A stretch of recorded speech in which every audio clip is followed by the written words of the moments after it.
So this week's main review is director Michael Bay's Transformers: The Last Knight, starring Mark Wahlberg, Anthony Hopkins and Josh Duhamel. Autobots and Decepticons are at war with humans on both sides. Optimus Prime is now gone. The key to saving our future lies buried in the secrets of the past, in the history of the Transformers being on Earth. Dale, there's a trailer in there somewhere. It started as a legend. One of the greatest of all. 1,000 years we've kept it hidden. To protect Earth from what was destined to arrive. Optimus Prime, you destroyed your home. Do you seek redemption? My maker, I do. So yeah, let's get straight into it. So we're introduced again to Mark Wahlberg's character, and to be quite fair to you, nothing's really happened since the last film. It's quite the same as every other Transformers film, to be honest with you. We've got the Autobots and the Decepticons fighting each other still. They're trying to find this piece of history which Merlin, the old wizard, you know, back at the King Arthur's time, has got. And it's basically a race to find this piece of kind of, you know, treasure, magic treasure, to then save the world. To be quite honest with you, the only thing really that really done me in this film was kind of the beginning when they were kind of outlining everything, and it was the kind of King Arthur massive war. Yeah. I did enjoy that, and then I did think to myself, I could be just really watching Guy Ritchie's King Arthur. The only thing I ain't got is a Snatch or Lock, Stock kind of moment in it. But to be quite fair to you, that was kind of a really good moment, and the film did build me up from there, and then let me down horrifically when it was basically the same stuff. The only thing being, we're now visiting, you know, trashed cities, which, you know, after having the Decepticon Autobots war, you're guaranteed to have that. So it was kind of, to me, going through kind of a Terminator phase, which I didn't really want, because I don't know. It's like I said about the first Transformers. Looking at it, there could have been so many possibilities, and you could have taken the franchise in a totally different direction and a better direction. But they haven't. And they haven't. All they've done with this film is they've just gone bit from all of the other films, mashed them together, and then just gone, I'll tell you what's hot at the moment. Everyone's looking forward to Guy Ritchie's, you know. Everyone's back to the old Stone Everyone Ages. loves Game of Thrones. Let's go back and let's go, you know. King Arthur, Excalibur, you know, stuff and like that. And to be quite fair, that was the only kind of draw that I really liked, because you know, Game of Thrones, I'm really looking forward to Game of Thrones. I did kind of like, you know, Guy Ritchie's King Arthur, but I just found a bit of news here that will probably put you off. It turns out there's actually an end credit scene. I didn't state an end credits. I did see a scene basically where there was some woman and she turned and her face shimmered. Is that the one you're on about? There's a part where there's people in the desert looking at this unicorn horn, and Quintessa. So Quintessa is the main bad guy in this film. Yes, she's kind of like the planet Autobots, or planet Cybertron. Isn't she? She wants to bring Cybertron to Earth to destroy Earth, so that and kind of go from there. That she gets foiled in her plan, and apparently she comes crashing to Earth as a human form rather than as a Transformer. She brainwashes Optimus Prime to go back and get her staff for her, and what really guts me is there's all these little clues, all these little drip drops of that you kind of already get. So like the whole part of the lead of Mark Wahlberg's character being one of the last standing knights, and he's given a talisman so Cade Yeager gets given a talisman which turns out to be Excalibur. I mean, to be quite fair, I like that bit, because you could see him getting frustrated. You know, the character was getting frustrated, and then I could see, you know, him being there, and I thought, there's got to be more to this somewhere.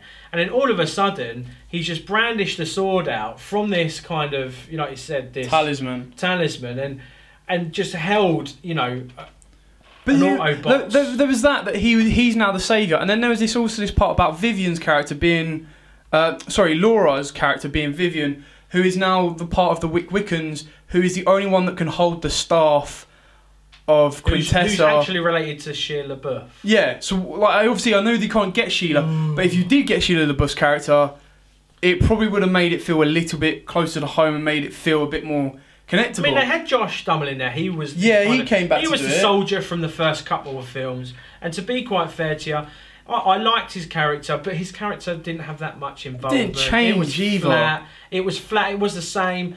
That's what I mean. Like, they've tried to develop it, but all they've done by trying to develop the franchise is go, here's a new Transformer to cause you more troubles, and you're just like, we've been there, done that. It wasn't even a new Transformer. I mean, like Quintessa and like the planet coming down. Like, what I disliked about the fourth one was they introduced us to like the animal bots, like Grimlock and stuff like that, Dinobots, Grimlock and that. Yeah. You didn't get to see him do a lot. Like, all you got to see was Optimus ride him into battle. Like, and I know in this one in the trailer he coughs up a police car. Yeah. I would have liked to have seen Grimlock change into like his full-on Dinobot power and have a good old fight, but it was more about Bumblebee fighting Optimus then, and it was just like... To be quite fair, that was an epic fight. I liked and enjoyed that, and it was good to kind of hear... But the thing that was weird is that they were trying to fix Bumblebee's voice box. Yeah, and then the voice box... And then the voice come through anyway. Yeah, Bumblebee's voice is the one that breaks Optimus out of his trance, which is what I mean, like, there's all these little bits that didn't seem quite polished, that they've just gone... Right, okay, so we've got this talisman, it turns out to be Excalibur. Why can Mark Wahlberg's character wield it? Oh, right, let's make him one of the last knights, one of the last protectors, like a descendant of King Arthur. Okay, cool, that works, with like very little build-up. Vivian's character, alright, cool. Let's make her related to Sheila LaBeouf's character. She's one of the Witwickens. She can actually hold the Staff of Power that stops Quintessa. Cool, shall we explain that? No. And then they've gone... How do we break Optimus out of his trance? I don't know, let's get Bumblebee to speak for the first time in like 5 films. They just weren't polished little things. There was good comedic moments in it. You know, Bumblebee obviously being that comedic moment, and obviously they had that new bot in there, which was the Vespa, the blue Vespa. But to be quite fair, you know, that was kind of bigged up to be kind of the BB-8 of Transformers, and there was hardly anything of him in it. So you can't say something that's going to be something, and then you're not going to be there. Like, don't get me wrong. Like, I'm not slating the film completely. Like, it's just one of them films where it's part of the franchise. When I go into it, I know what I'm expecting. Yeah, exactly. And I'm sitting down to watch it for what I expect. But when these little bits come in that are just like sharp, unpolished edges, it's kind of like, guys, you've got a £215 million budget, and you're telling me you couldn't sharpen the, you couldn't polish these edges. It disappoints me and lets me down a little bit. Apparently, Michael Bay's done with the franchise, so whoever picks up the reins to do Transformers, because there's going to be another one. You can't leave it like that and not do another one. So we're going to get, what is it, 6 now? It'll be the 6th. And to be quite fair, I don't think we need blinking 6 Transformers films. Like, it's the same as the Resident Evil films. They're rebooting that. Yeah. I'm like, there's so much more you can do with that, and there's so much more you can do with Transformers. That's what I mean. The issue, the idea behind Resident Evil though being rebooted is you can go down a different character's avenue. There's multiple characters' avenues. Whereas Transformers, you've got to kind of revolve it around one kind of area. Yeah. But you're not. Like I said, you're not polishing it right. You're literally just getting someone to go, here's a story, let's do this in Alien Invasion, let's do this person's doing this to this, do this. And they've just gone, cool, we'll accept it, we'll pay you $1 million for that. Michael Bay, here's $214 million, go do as many explosions you want. Yeah, exactly. That's fine, but you've got to get it right. You can't keep putting these weak stories in front of us. Like you said, the CGI is fine, absolutely fine. CGI is fine. The transforming of the abilities is still really good. The sound's still really good. Like, the whole battle scenes, physical effects are still really good. The battle effects are all still really, really good. It's just lacking in character building. It's lacking in story. It's lacking in just, you know, it's the same Michael Bay cinematography, Americana, Bosch, we get that. Bang, we accept that when we go in and watch it. But we just want it polished a bit more. I do. I want it polished, and to be quite fair, the next film, they've got I mean, obviously we know what's going to happen in the next film because they're not finished. You know, with Quintessa. So we know what's going to happen and we know what's coming. The thing I didn't like as well was we didn't see enough of Optimus Prime. Yeah. You know, Prime's supposed to be this the lead, the leader, the Mac Daddy. I'm here, I'm there, bosh. We had Bumblebee trying to do it. We're getting a Bumblebee spin-off, which is now supposed to be set in the 80s. Where are we going to go with that? What are you going to do with that? I don't get what the studio thinks. They just go, there's a child, he's 5, they've got the money behind it. The kids will love it because of the cars. Yeah. The car companies will go, cool, the dads are going to take to it, so you can borrow our Camaro for free, or you can borrow this for free, you can do this for free. Michael Bay's happy shooting on IMAX and 3D cameras. Exactly. So the camera companies are like, here you go, you can have this on discount if you pump us more. So they're getting all the stuff for like real cheap anyway. Yeah. And it's the budget behind wages and stuff like that that's pushing up. They can have toy sales. They've just got so much franchise building behind it. I get it, but polish it up a little bit for us. Come on, give us a good sick film. That's what I want out of this. You know, we've led up to this point. We've had a good first.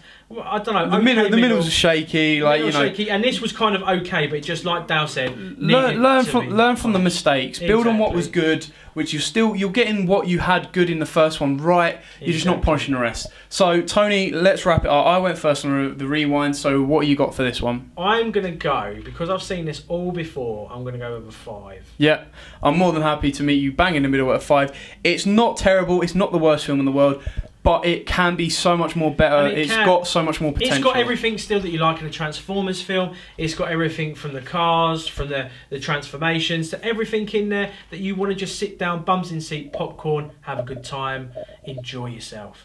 So guys, here on the Weekend Buzz, it's a 5 out of 10 for Transformers: The Last Knight. Cool. Now let's move on to this week's giveaway. So we'll quickly go through last week's winner. So last week's question was very, very simple actually. You had a 1 in 3 chance of getting this right. Oh, yeah. And all we wanted to know was the title of one of the Cornetto trilogy from Edgar Wright, Nick Frost and Simon Pegg. Now the answers you could have given us could have been easily Shaun of the Dead. I know one.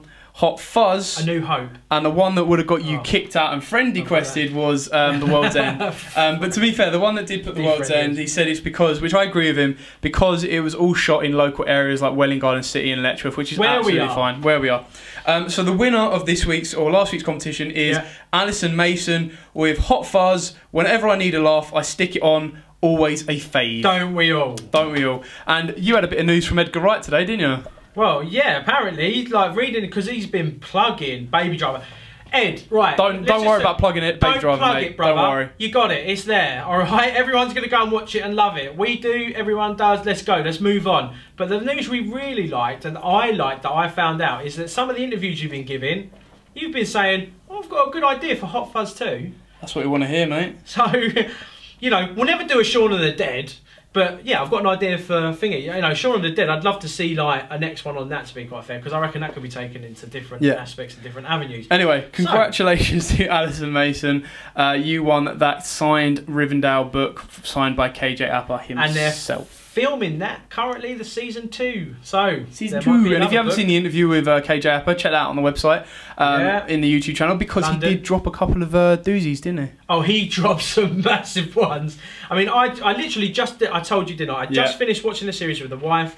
We met him, shook his hand, had a laugh, then watched the interview and just went, right, well, we don't need to watch season 2 now. See you later. Like, we were still watch season 2, but still watch it, guys, because it's going to be absolutely brilliant. I've seen some pictures. You're in for a ride.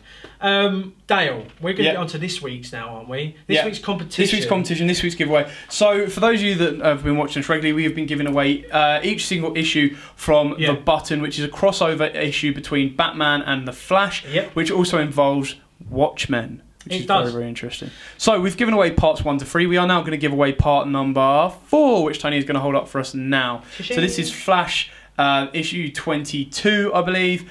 It will be the standard cover, not the 3D cover, unfortunately. But this does get you the final part, the final piece of the puzzle of the crossover story arc. And if you do want to get the rest of the story arcs, go visit our friends at Limited Edition Comics if you're local, or check out their eBay account, which we will put in the link in the description below. You get 5 comics, you get 20% off. 5 comics with 20% off.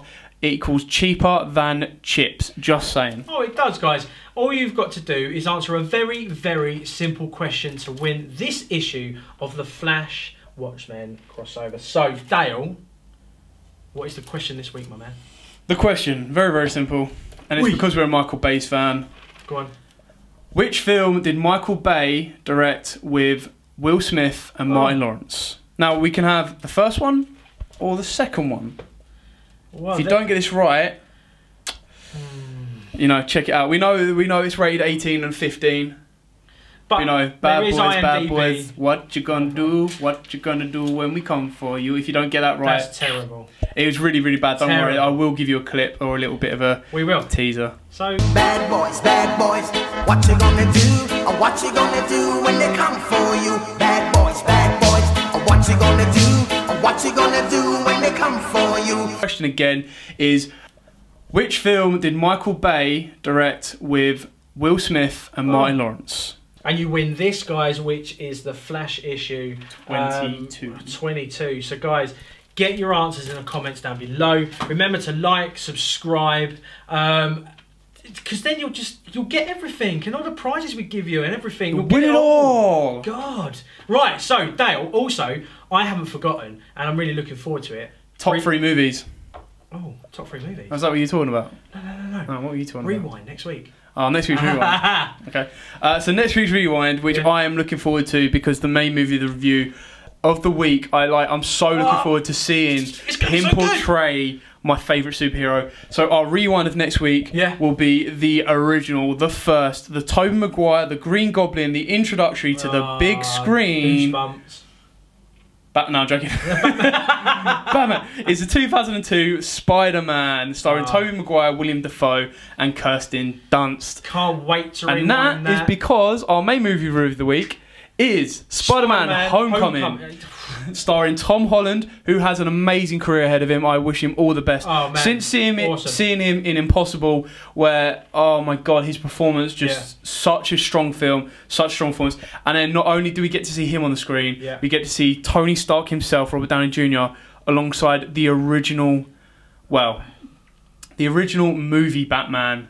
That is Michael Keaton, who is playing the Vulture, and my gosh, you know what? From the trailer, does he look like a badass? I know, I can't wait for it. And we've got the Shocker in it as well, and we've got Miles Morales in it. I haven't heard about that yet. Oh, that's good. I try not to dive too much into it because I don't want to wreck it.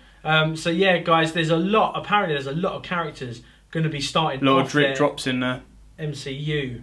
Venom, symbiote. Just saying. Tom Hardy's got that, son. Tom Hardy's going to rock him right at the end. What's up? Do you know what? That could happen because we've already said they can cross over. Yeah. Sony and Marvel have said they can cross over. So cross the streams. Happen. I would love to see end credit scene, Tom Hardy standing there, symbiote somewhere, bosh. I'm done, I'm off. I'll be happy for the rest. Bingity bongity bang. That's it, done. So yeah, guys, next week's review is going to be Spider-Man Homecoming. Remember, guys, our Rewind's going to be the original Spider-Man. So join us along with that. Join us for that. If you want to watch any of the interviews from any of the Comic-Cons we go to, you can catch them on this channel as well. My name's been Tony. I've been Dale. And thank you very much for watching. Stay fresh. We'll see you next week, guys.